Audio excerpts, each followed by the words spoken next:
Supreme court की hearing में जितने भी आउटकम्स निकलते हैं उन सभी आउटकम्स को पॉसिबिलिटीज के साथ चार्ट पैटर्न पर कल के वीडियो में हमने डिस्कस किया था। और सभी पॉसिबिलिटी यही कहती है कि इस सुप्रीम कोर्ट के फाइनल हियरिंग के अंदर भी यही आया है।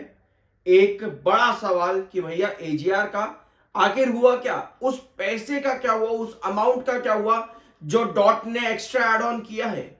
आपके पास एक खबर आती है आज से लगभग 2 महीने पहले सरकार ने कहा था कि कंपनी में फंड इन्फ्यूजन के लिए इन्वेस्टर्स लेकर के आएगी।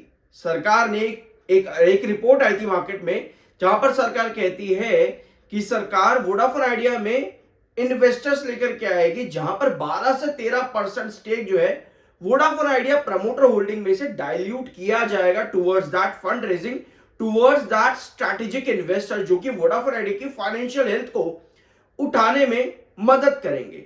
अभी तक उस रिपोर्ट के बाद कोई और न्यूज या स्टेटमेंट नहीं आया है, बट यस आज एक बार फिर से सरकार की तरफ से स्टेटमेंट आया है और यह स्टेटमेंट थोड़ा सा हिला देता है दिमाग को जब पता चलता है कि भैया सुप्रीम कोर्ट में तो कुछ हुआ ही नहीं इस मामले में। एक बार फिर से क्वेश्चन मार्क पर ही है वोडाफोन आइडिया की आगे एजीआर का क्या होगा। सभी चीजें कल के वीडियो में चार्ट पर डिस्कस करी थी, जरूर चेकआउट करना। 5 साल लगातार हर अपडेट कोई भी खबर चार्ट पर रख करके आप लोगों के साथ डिस्कस करिए इसी चैनल पर। We are NISM 7 certified. Subscribe करते हुए बिल्कुल शर्म नहीं आनी चाहिए आप लोगों को। शुरुआत करते हैं खबरों से। आपको बहुत से आर्टिकल, बहुत से सोशल मीडिया प्लेटफॉर्म पर अलग अलग चीजें मिल रही होंगी कि भैया एजीआर पर एनालिस्ट का क्या मानना है, शेयर का क्या होगा, चार्ट पैटर्न पर क्या टारगेट देखने को मिल सकते हैं। काफी सारे आर्टिकल्स है, काफी सारे रिपोर्ट्स है। शेयर में कोई मोमेंटम देखने को नहीं मिला, किसी भी तरह का मार्केट एक्सपर्ट्स का क्या कहना है, कोई रिलीफ मिला है कि नहीं मिला, ब्रोकरेजेस का क्या कहना है, क्या गवर्नमेंट अपना स्टेक डाइल्यूट कर देगी। इतनी सारी खबरों के बीच में एक इन्वेस्टर परेशान है कि भैया मैं करूं तो क्या करूं। ठीक है, अब आते हैं अगली रिपोर्ट पर। यह स्टेटमेंट आता है टेलीकॉम मिनिस्टर ज्योतिरादित्य सिंधिया की तरफ से आज ही के दिन 29 अक्टूबर को। यह कहते हैं the government has not yet received the supreme court's written order in the Vodafone Idea adjusted gross revenue AGR पर सुप्रीम कोर्ट की तरफ से अभी कोई रिटर्न ऑर्डर हमें नहीं मिला है। सरकार का कहना है, ज्योतिरादित्य सिंधिया का कहना है हमें कोई रिटर्न ऑर्डर नहीं मिला है। तो ऐसे में जब तक वो कोई ऑर्डर हमको नहीं मिल जाता will assess it's implications before making any policy decision. Supreme court ने क्या कहा कि पॉलिसी बनाना सरकार का काम है। अगर सरकार एजीआर पर कुछ फैसला देना चाहता है तो एजीआर पर वो पॉलिसी बनाना सरकार का काम है। बस इसी के साथ में मामला खत्म हो जाता है कोर्ट में और सरकार को कहा जाता है, बट सरकार कह रही है कि भैया अभी कोई ऑर्डर नहीं आया, जब तक ऑर्डर नहीं आता हम कोई पॉलिसी नहीं बनाएंगे। तो भैया कोई पॉलिसी बनेगी या नहीं बनेगी। देखो, रिसीविंग मिलना या ना मिलना, रिसीविंग ना मिलना मतलब यह है कि तब तक आपको उस बारे में नॉलेज ही नहीं है। एज एन एडवोकेट अगर मैं आपको बताऊं कि अगर आप किसी केस के अंदर हो और उस केस में कोई ऑर्डर पास हुआ है या फिर आपने कोई स्टेटमेंट जारी किया है, एज एन एडवोकेट आपने कोई स्टेटमेंट जारी किया जिसको कोर्ट ने उस ऑर्डर पर मेंशन करा और आपके पास वो ऑर्डर शीट अभी नहीं आई है, तब तक जब तक आपके पास वो ऑर्डर शीट नहीं आती है आपको उस केस के बारे में ये मानना चाहते हैं कि आपको नॉलेज ही नहीं है कि भैया उस ऑर्डर शीट में क्या हुआ है। तो इसमें कुछ गलत नहीं है।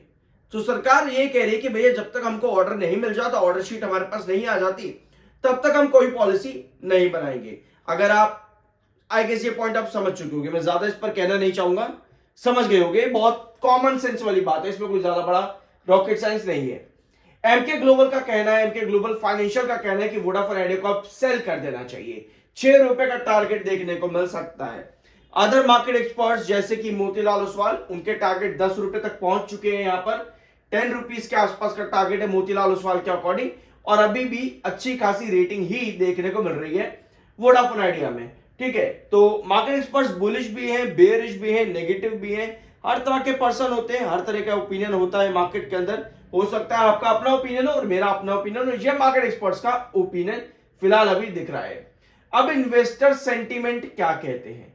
इन्वेस्टर सेंटीमेंट कहता है कि भैया लॉन्ग टर्म रिलीफ मिला है और रिवाइव इन्वेस्टर सेंटीमेंट यहां पर वापस से हुआ है। अब इस रिवाइवल के बाद में स्टिल इन्वेस्टर दो राह पर है कि भैया करे तो करे क्या और साथ में लॉन्ग टर्म जाए क्या। भी आपको बहुत सी चीजें समझनी होंगी अगर आप वोडाफोन आइडिया लिमिटेड में लॉन्ग टर्म के लिए जाना चाहते हो। मैंने ये सभी पॉइंट्स आप लोगों के साथ कई बार डिस्कस किए हैं कि अगर आपको वोडाफोन आइडिया लिमिटेड में लॉन्ग टर्म के लिए जाना है ना, आपको ये सारी चीजें चाहिए होंगी। आपको एजीआर पर रिलीफ चाहिए होगा, आपको फंड रेज चाहिए होगा, आपको केपेक्स प्लान कंपनी का जो कि 2026 के आखिर तक है, 2026 के मार्च में जो कंपनी का केपेक्स प्लान है 50 से 55 हजार करोड़ का, उसको भी कंप्लीट चाहिए होगा। बैंक लोन्स आपको चाहिए होंगे, प्राइवेट लेंडर लोन आपको चाहिए होगा। तो सिर्फ एजीआर रिलीफ से कुछ नहीं मिल जाता। एजीआर रिलीफ से हम सिर्फ और सिर्फ यही एंटीसिपेट कर सकते थे कि जो आपका चार्ट है ना, ये जो आप चार्ट देख रहे हो यहां पर स्क्रीन पर, एजीआर रिलीफ से हम सिर्फ इतना एंटीसिपेट कर सकते थे कि 9:40 का ब्रेकआउट 10:40 पर आपको लेकर के जाए और 10:40 के बाद आप 11:20 के नेक्स्ट रेस्ट्रिक्शन जोन पर चले जाओ। आप इतना एंटीसिपेट कर सकते थे, बट एजीआर रिलीफ पहली बात तो मिला ही नहीं। तो आपने क्या किया, आप 10:40 से 9:40 के बीच में रहे यहां पर। अब आज का सेशन 9:40 के आसपास क्लोज हो जाता है।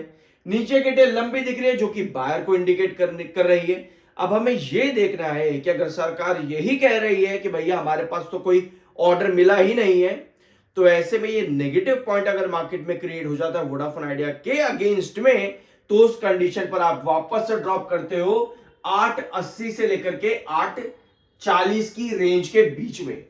आप इस दो रेंज के बीच में आ जाते हो अगर इस तरह की मार्केट में नेगेटिव सेंटीमेंट्स बन रहे हैं तो। अब एक चीज और आती है कि भाई इन सब बातों का मतलब क्या है, समझते हैं, कंक्लूड करते हैं। अभी ध्यान से सुनना, अभी कंक्लूड करेंगे सभी चीजों को। अब मार्केट एक्सपर्ट्स का यह भी मानना है कि सरकार एक फैसला ले सकती है कि वोडाफोन आइडिया के जो इक्विटी वोडाफोन आइडिया का सरकार के पास है 49%, उसमें से कुछ हिस्सा अब सरकार डाइल्यूट कर दे। या फिर 10 रुपए के आसपास शेयर है तो सरकार और फंड रेज कर दे, मतलब कि और इक्विटी उठा ले वोडाफोन आइडिया लिमिटेड के अंदर। मतलब बहुत सारे ओपिनियन मार्केट में आपको देखने को मिल रहे हैं। अब ये सारी खबरें ओपिनियन पर हैं। जब भी आप किसी कंपनी में इन्वेस्ट करते हो आप उस कंपनी का फाइनेंशियल फंडामेंटल देखते हो। वोडाफोन आइडिया के केस में ना फाइनेंशियल है ना ही फंडामेंटल है, तो हम देख क्या रहे हैं, हम बस एक क्या कहें उसको, हम मार्केट में वोडाफोन आइडिया लिमिटेड के अंदर बेसिकली हम सिर्फ एक चीज पर बैठे हैं कि भैया एजीआर पर कुछ खबर आ जाए तो मेरी लॉटरी लग जाए। हम एक तुक्का लगा करके बैठे हुए हैं कि भैया ये तुक्का लग गया तो मजा आ जाएगा, लेकिन वो मजा भी कहां तक है ये भी हमको मालूम होना चाहिए। एजीआर रिलीफ मतलब कि 45,000 करोड़ का रिलीफ मिल जाना कंपनी को, मिल गया, मान लेते हैं मिल गया। वोडाफोन आइडिया 10 रुपए के पास है, 9.40 रुपए पे वोडाफोन आइडिया है, एजीआर रिलीफ दे दिया, ठीक है, हम ऑप्टिमिस्टिक होते हैं, मिल गया एजीआर रिलीफ। अब वोडाफोन आइडिया क्या करेगा, 12 पर चला जाएगा। भेज दिया हमने वोडाफोन आइडिया को 12 पर। अब अगला सवाल खड़ा होता है कि भैया फंड रेज कहां पर है। सरकार भी तो यही कहती है भैया फंड रेज करो, कंपनी के फाइनेंशियल को उठाओ। फंड रेज पर सवाल आ जाता है, नहीं हो रहा। कंपनी कहती है भैया चलो एक काम करते हैं, हम एफपीओ लेकर के आ जाते हैं। फॉर एग्जांपल कंपनी कहती है हम एफपीओ लेकर के आ जाते हैं, कितने का, 2,000 करोड़ का, 5,000 या 10,000 करोड़ का एफपीओ कंपनी लेकर के आ जाती है और शेयर मार्केट में लाए जाते हैं वोडाफोन आइडिया लिमिटेड के लिए। बड़े बड़े इन्वेस्टर आते हैं। वोडाफोन आइडिया क्या करता है, एफपीओ लेकर के आ गया 10-11 रुपए के आसपास फिर से, और शेयर का रेट चला जाता है 16-17 रुपए। चला गया भैया, इतना भी लेवरेज हमने ले लिया, सब हो गया। बट पिछली बार क्या हुआ था, एफपीओ आया था तो सभी इन्वेस्टर ने, जो भी आपके क्यूआईपी आए थे, सब ने एग्जिट कर दिया टाइम टू टाइम, और रिटेलर को सारा माल बेच करके सब चले गए। अब बात आती है कि भैया जब इनको निकलना ही है तो एफपीओ का भी क्या फायदा हुआ। फिर सवाल आता है लॉन्ग टर्म का क्या फायदा हुआ। तो वोडाफोन आइडिया में यही सवाल अगर आप बैठे रहते हो तो यही सवाल आपके दिमाग पर आज भी, 2026 में भी, शायद 2028 और 2030 में भी यही सवाल आपके दिमाग में रहेगा कि भैया मैं लॉन्ग टर्म में कर क्या रहा हूं यहां पर। समझे इस पॉइंट को कि भैया एजीआर रिलीफ मिल गया, फंड रेज चला गया भैया, QIP आ गए, FPO से फंड रेज भी हो गया। अब आगे क्या? लॉस आ रहे हैं कंपनी के अंदर, सब्सक्राइबर बेस जा रहा है, सब्सक्राइबर बेस इसी तरह से जाता रहा तो एक टाइम आएगा जब कंपनी का रेवेन्यू कम होना शुरू हो जाएगा। रेवेन्यू कम होगा तो मतलब कंपनी के लॉसेस उतने ही रहेंगे। रेवेन्यू कम होगा मतलब कि आरपीयू पर दिक्कत आ सकती है। कब तक कंपनी टैरिफ हाइक करेगी और कब तक उस टैरिफ हाइक पर आरपीयू बढ़ता रहेगा? कभी ना कभी टाइम ऐसा भी आ सकता है जब कंपनी का रेवेन्यू भी चर्न होना शुरू हुए। तो इतनी सारी कंडीशन है। Long term investor, as a long term investor आपको ये सब चीजें समझनी होंगी। बाकी देखो, आपका अपना ओपिनियन है, हो सकता है कि कंपनी पर कुछ ऐसा ही तूफान आ जाए पॉजिटिव डायरेक्शन में कि भैया इस कंपनी को कोई और ही एक्वायर करे और कंपनी अलग तरीके से चलना शुरू कर दे। बहुत लेवरेज लेकर के चलते हैं हम लोग, बहुत पॉजिटिविटी लेकर के चलते हैं, बट आपको नेगेटिव साइड भी और अच्छा रिसर्च भी मालूम होना चाहिए। जितने भी पॉइंट अभी मैंने डिस्कस किए, ये पिछले 2 साल के अंदर मैंने जितना भी वोडाफोन आइडिया लिमिटेड में डिस्कस किया है उन सब का एक कंक्लूजन है, या पिछले 5 सालों में जो हमने वोडाफोन आइडिया पर इस चैनल पर डिस्कस किया है, ये मान सकते हो कि ये भी उसका एक कंक्लूजन है। बाय सेल की कोई रिकमेंडेशन नहीं, वो आपकी मर्जी और ओपिनियन होना चाहिए। मिलते हैं अगले वीडियो में।